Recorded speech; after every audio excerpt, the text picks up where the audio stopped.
Well, welcome back to the Heart of the Bear Factory. This is Pawsitive Impact, the show that talks about making plushies with an impact. My name is Rob Johnson, and joining me as always, Jimmy, Jerry, welcome back. This is episode 2 of season 2, and we're going to talk a little bit about, casting some vision for 2025, what some goals look like, and then just some new initiatives around the Bear Factory. So I'm going to start with Jerry. So Jerry, top level goal 2025, what is it? Keep Jimmy in line. I love it. It's the one thing that I have to do over and over and over again. He has great vision, but great spendability for our profits. You need that. You need the spending power. You need the innovation. You need someone like you to, pull the reins back. That's what makes you guys a good team. Well, I'm going to regain some of my power in the company. Well, good. So obviously, bottom of the P&L profitability. So that's a big one. What else are you guys looking forward to for 2025? Well, I'll let the Grand Master take that one. Thank you, Sensei. I think we put a lot of irons in the flame from last year, and it's really just converting now. Seeing through all of these seeds that we've been planting, not just from last year, but we have seeds popping up from the last 5 years with opportunities that are just kind of coming full circle. We brought back on one of Jerry's longtime business partners and liaisons who helped Jerry build the business when it was first started, and bringing her back on has been huge just because Jerry has done a really great job mentoring me on the mechanics of what makes a profitable, sellable, movable plush. We always talk about facial features and materials used and details, and Jenny, who is a longtime just friend. It's funny because I've been around the family for 17 years now, and Jenny's just always been a great family friend, and I've always been able to work with her and know her on a personal level, and now I'm working with her on a professional level. So it's a different change in dynamic, where as I was growing up, it was always Jerry, and then I always knew of Jenny, and just kind of looked up to them, and now I'm working with them, which is it's really cool. I'm really enjoying it, and learning all the things that I can learn from Jenny as far as the different types of stitch count and where you can do this, and she's bringing a whole nother side that Jerry and I have worked on as far as redesigning and updating our plush, and knowing the difference between if you're doing a 6-inch fabric cut, you cut the fabric on 6 1/4. You're not cutting on the 6, because if you cut on a 6, then you're going to end up at 5 3/4 of an inch in size. So it's just talking about that, the little things that can result in over time your a plushie shrinking in size or maintaining its character. And this year we're basically going through and redesigning everything, every single 16-inch, every single 8-inch SKU. We're even looking at all the materials that are being used for our clothing line. Last year we introduced Okio Tech Standard 100, so all of the thread that was being used in our clothing is a certified organic cotton, and meets certain quality and sustainability certifications that we want for to have that Okio Standard 100. We want to continue that, not just from the threading, but into the actual fabrics and materials, and for all of our clothing, because the plush, we pretty much have the plush nailed down. We did a full company, dissected everything, and engaged in a program called Green Masters out of Wisconsin. And basically what you do is you identify key points in your business that are important to you, from social to internal governance to environmental and sustainability. And we identified the ones that we felt we had a pretty good handle on and knew what we were talking about and can really focus on. One of those being customer welfare. Taking care of our customers has always been a really important thing to us. And after we submitted, we ended up coming out we were probably about, I think, 8 to 10 points shy of being a green master, which I think we could make a strong push to receive that status this year, in reflection of everything that we've done and set some new goals. But we did come out, for customer welfare, we were listed as a green master, which was great. But overall, as a company, we're just under that at a maturing status. But just all the things that we've been doing to be able to go put pen to paper, really document it and submit it, and have a third party look at everything, verify with us, and present us with that sort of accreditation was really big. It was a big victory for us as a team, because it's not just us thinking that we're doing the right things, but someone else who really knows what they're talking about, and this is what they do. To be able to tell us, like, hey, great job, this is where you're doing really well in, here are some areas that you can improve on. So that's just one of the accreditations that we were really happy to receive in 2024.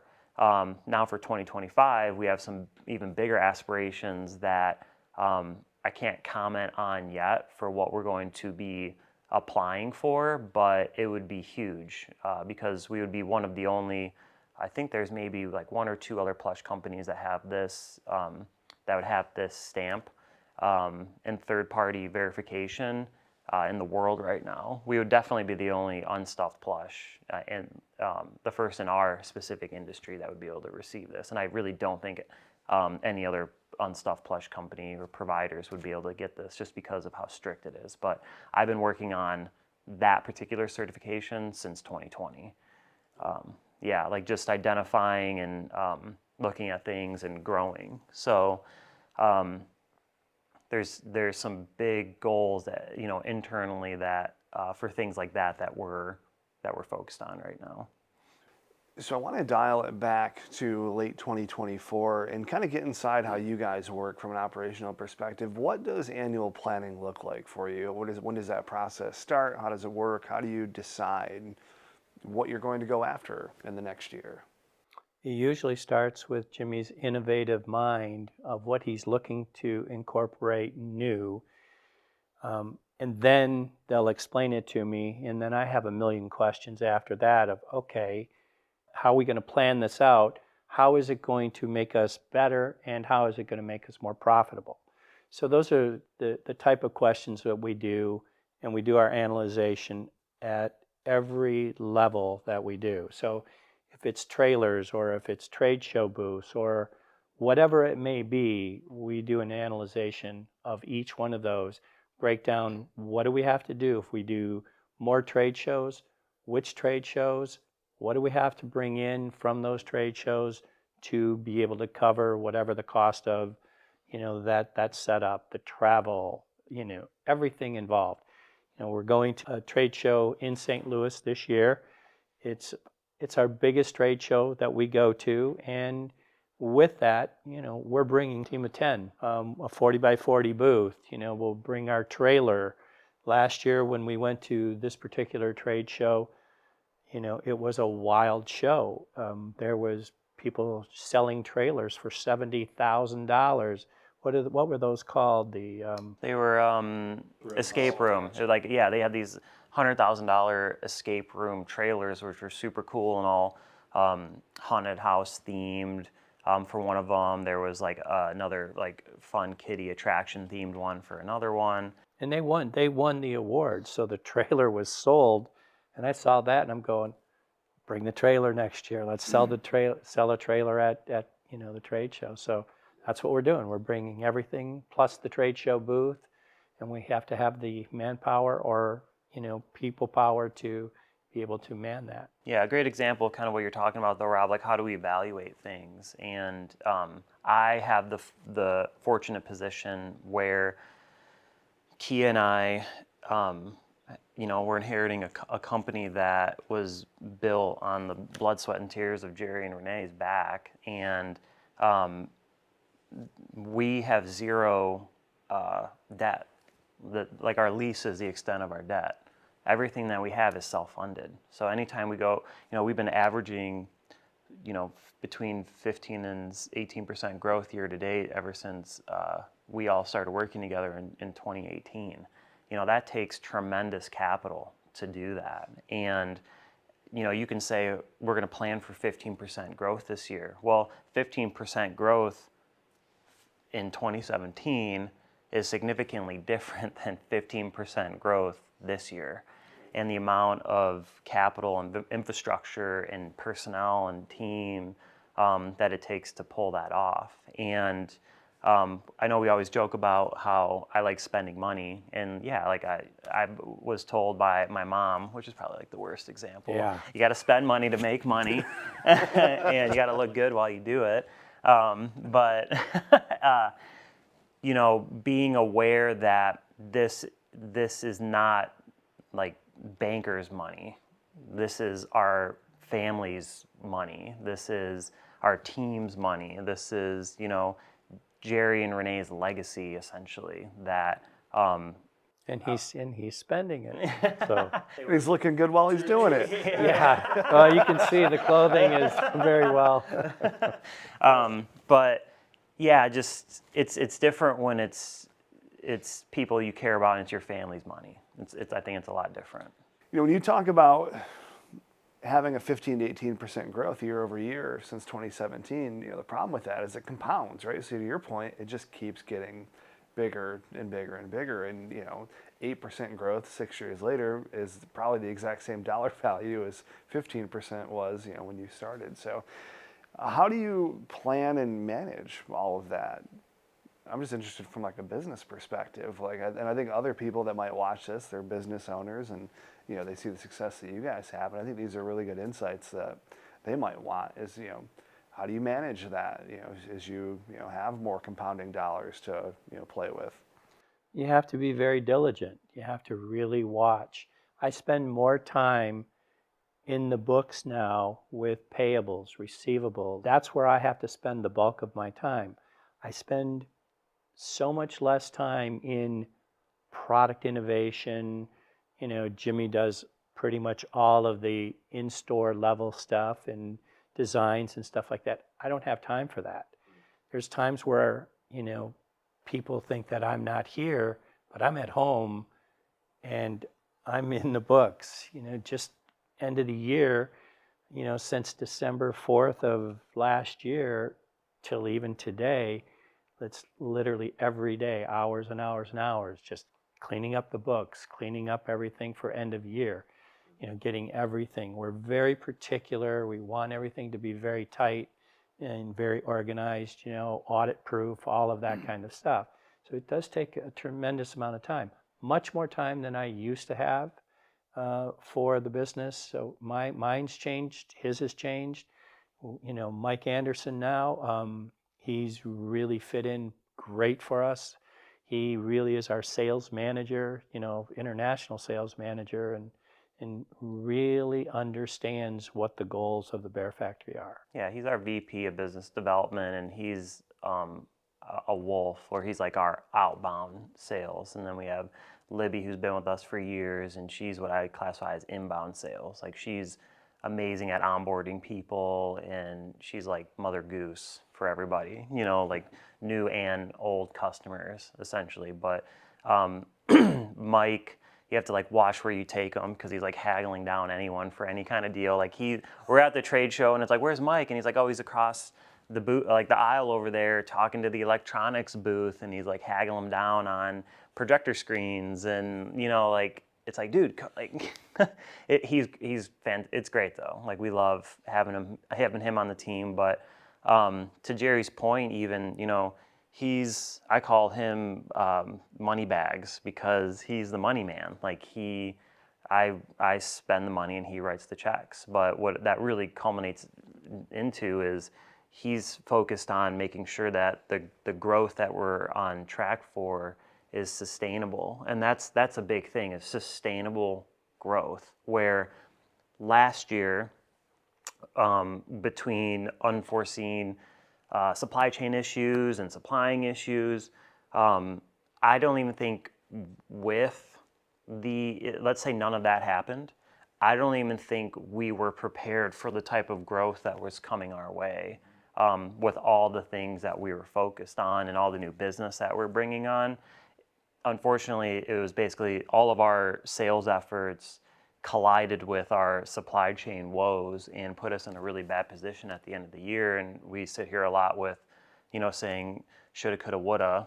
In 24, even with the growth that we had, we lost Christmas. So we would have been significantly more profitable, with that. But again, there's strikes, there's rail strikes, there's port strikes, there's you name it. But one of the things that, we have to always take a look at in our business is when you order from overseas, especially when you order from China, when you cut a PO, you put 30% down. So you wire transfer 30% per PO that you do. And let's just say that each PO or each container is $100,000. Out of that container, you're now at $30,000 or $30,000 per container. As Jimmy alluded to, if you've got 50 containers that are in the process of moving through, you've got the deposit of $30,000 per container, and then compounding on that top of that is before the container even gets loaded onto a ship in China, you have to pay the full balance. So that means you've got that $100,000 per container. If you've got 50 containers, you start looking at $5 million of liquidity that you have to have on top of the cash that you have to run the company. So it becomes an inventory bonanza that we have coming in, but until we have it, we can't sell it. And we know down to the pallet count of like what this facility can hold, what other facilities can hold. And, we did a full evaluation. Let's talk our headquarters here. Like, we did a full evaluation of if we were to rack the whole building, what would be our pickup for pallet spots. We had a 20% loss in pallet spots if we were to rack the whole building. And what it came down to was the 6 inches of uprights, multiply that by hundreds and hundreds and hundreds, that equates to, this many pallet spots lost. And the way that we are able to stack our product right now, it's by far we believed it to be the most efficient way to store our product. And after doing, that evaluation, it kind of just reaffirmed what we had already thought. But you got to go through those types of exercises, and knowing your exact amount of pallet spots minus your projected sales. So let's take projected sales and let's just move that into how many pallets a week that is. So you have warehouse can hold X amount of pallets. You have sales, which is pallets leaving the building, which is Y. And then you have Z being how many pallets, how many containers are you receiving monthly, and how many pallets come off of those containers. So between like those 3 factors, that's how you can start to forecast, the building. Like, it's living and breathing the way that it operates. And if you run into issues where, half your containers stop showing up, well, now you start to get holes. Well, if you start to get holes, those sales forecasts could result in SKUs being out of stock. So it's this giant dance that takes place. And we traditionally like to be a little bit more aggressive when we forecast sales growth or increase, just based off of recent history. And that's where now we're not only making up for supply chain woes this year, but we've had to make up for just at that additional. We went a little bit more conservative in regards to what we thought we were going to grow last year. Now we have to factor in that on top of the additional sales growth for this year. So it just starts to like compound and compound and compound. But long story short, we feel pretty good. Well, I think it goes to, you see, the website, you see the Bear Factory, you don't see the logistics that go into making it what it is. Or, even when you're talking about all these mixed variables in the business, it's like when you're counting cards, every time you get a new card that comes up, it changes everything. The entire count changes. So every time you guys get a new piece of data, that changes every other variable that you just spent hours, days, weeks on, cementing. They have to redo it, and it's a constant reshuffling. And I don't think people understand that about warehouse and logistics and shipping and receiving. And there's a lot to it. And I appreciate you guys going as deep as you just did on that. Well, a lot of companies, get dating, that their stuff comes in, they get 45, 90 days to pay. That's not how this business is. It's China has to have their money It's up front. before you get the product put in a container. And you don't have, I would imagine, you don't have a lot of accountability and leverage on them if those containers are to be delayed, because once it hits customs, it's out of their hands. The other variable is what happens if the quality control wasn't up to where it needed to be. You just bought a whole container, $100,000 worth of product, that could be defective, that could be not up to the standard that you want to sell. Have we dealt with that? Yes, we've dealt with those kinds of issues. And that's why in 25, moving to our liaison, Jenny, and the new factory, life will change in the best way possible. Well, that's interesting too, because even you talk about quality control. So even if they did own it and they're going to make it right, it's still 30 to 90 days before it's back. And then they don't make up for the cost that it cost us to ship that product in here. They don't ever make that up. So that's a complete wash. And that's just logistics and product. That doesn't even factor in. I'm sure you're dealing with it too right now. Like Michigan just passed the Earned Sick Time Act. So for any companies with 10 or more employees who work 30 hours or more, they are entitled to like 72 hours of paid sick time. And the bill is not very small business friendly. And there's already like an amendment going through, but we take care of our employees really well, but like we're being charged with like tracking down to the hour that they're here, and that's just like a bit big brother for us. And we're not, our culture is not big brothery like that. People who here are salaried employees and they come here, we're here as long as it takes to get the job done. There's some times a year that we're staying later, and there's other times of the year where it might be a little bit slower and we get to leave early and go do whatever with our friends and family outside of here. And now that we're asking to need to be tracked, and there's just like the whole, you got to take care of your people and keep your people happy. And as a business owner, just throwing in random things like that, it can just pile up. And Yeah, or even the bill that was shot down that was it was between Texas and Michigan, where it changed the salary minimums in Michigan, and thankfully that was struck down, but it was struck down at the 0 hour when companies had already positioned to make those changes. So it's just not a lot of pro-business legislation going about or giving people enough spend time to even do it well. So there's a lot going on that is impacting this, and again, it's kind of the role of the business owner and who's operating it to foresee all of that. But those are all the hidden things that you don't see, that aren't talked about a lot. It's just like all the peripherals or all the niceties on the outside. But there's a lot more than that. The old days used to be so easy compared to now.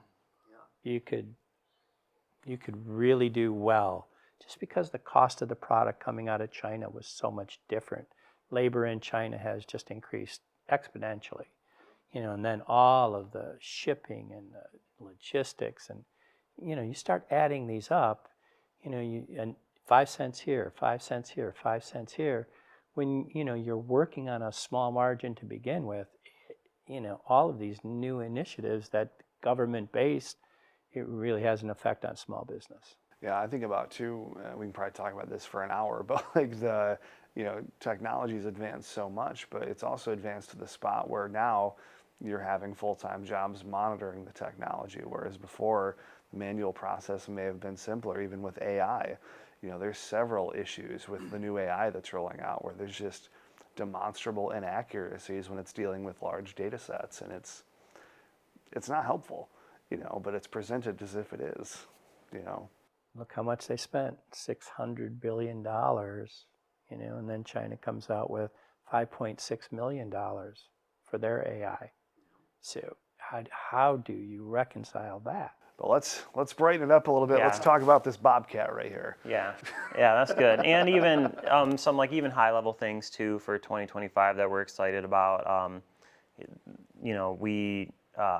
We're rolling out our 2024 ESG reports, or environmental, social, and governance report, kind of highlighting a lot of the great things that we are able to do as a company, but then also with the support of our customer base, which is always a bit of like a victory for the Bear Factory community as a whole.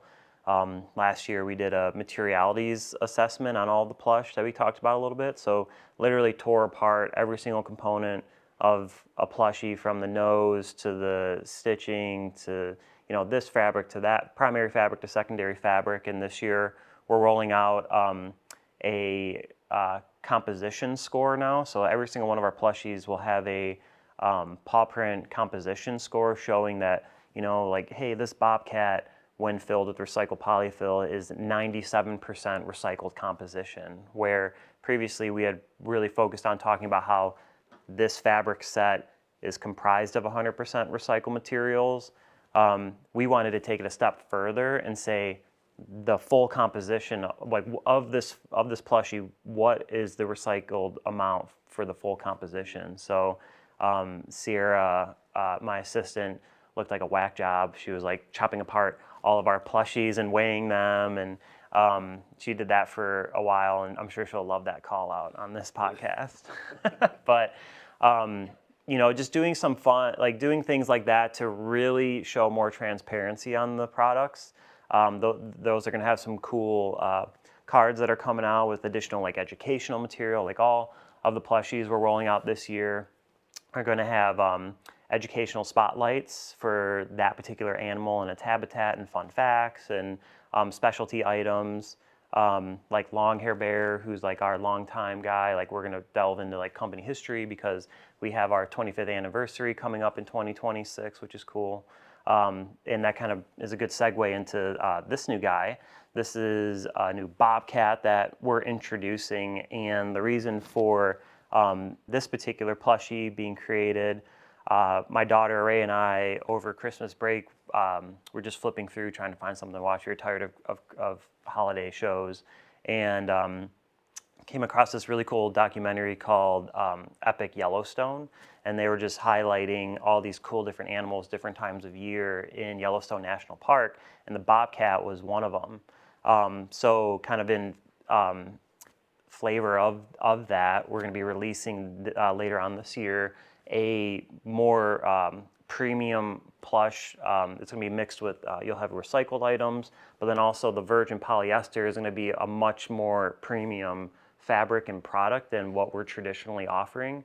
And that's going to be part of our we're calling it an icons collection. So iconic animals of North America is what's going to be featured with those. Yeah, so we'll have our great recycle, this guy's a fully recycled, the fabric is the recycled polyester, and then we'll have, we're working on a really cool grizzly bear that just has this really beautiful material that is traditionally not what we focused on, but trying to offer a little bit more premium product as well, which will be cool. So, but yeah, this bobcat was one of the first probably 8 that we're going to be introducing as part of that icons collection. Did he get a name yet, or was he also reshuffling? No, you want to name him? Bob? That would make sense, We call him Robert. Yeah, whatever I name him, Kia's just going to rename him anyway. Yeah. So. You're just going to be like, who am I? Yeah. Excellent. No, I love it. That one's super cool. It caught my attention when we were sitting here and setting up, and I'd asked you guys. One, I didn't know what it was, but it looked like a cool cat, but it's a bobcat. It looks good. So, all right, fellas, anything else? Jerry, feel good about 2025? Yes. All right.